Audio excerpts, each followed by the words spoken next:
الرحیم فجر کی سنت کے بارے میں مسئلہ ہے کہ اگر فجر کی سنتیں رہ جاتی ہیں تو کیا کرے گا۔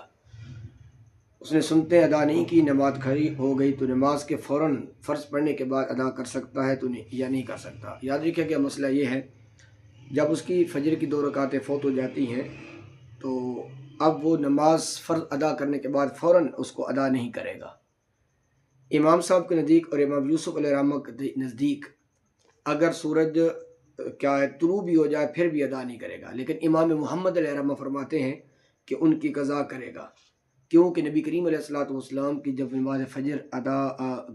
رہ گئی لیلۃ التاریس میں تو نبی کریم علیہ السلام نے سنتوں کو بھی قضا کی اور فرضوں کو بھی ادا کی۔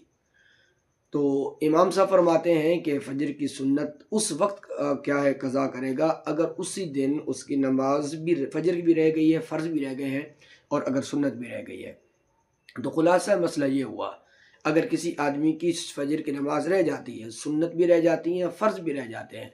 اور اسی دن زوال سے پہلے فرضوں کی قضا کرنا چاہتا ہے تو فرض کی اتباع کرتے ہوئے وہ سنت کے بھی قضا کرے گا۔ لیکن اگر صرف اس کی سنتیں رہ جاتی ہیں تو پھر جو قضا ہوتی ہے وہ واجبات کی ہوتی ہے، فرائض کی ہوتی ہے، سنت کی قضا نہیں ہوتی۔ تو اکیلا سنت کی قضا نہیں ہو، ہاں فرض بھی رہ جاتے ہیں، اسی دن قضا کرنا چاہتا ہے تو وہ قضا کر سکتا ہے، واللہ اعلم بالصواب۔ لیکن یاد رکھیں بقیہ سنتوں کی قضا نہیں ہے، یہ صرف اس صورت میں ہے جب فرض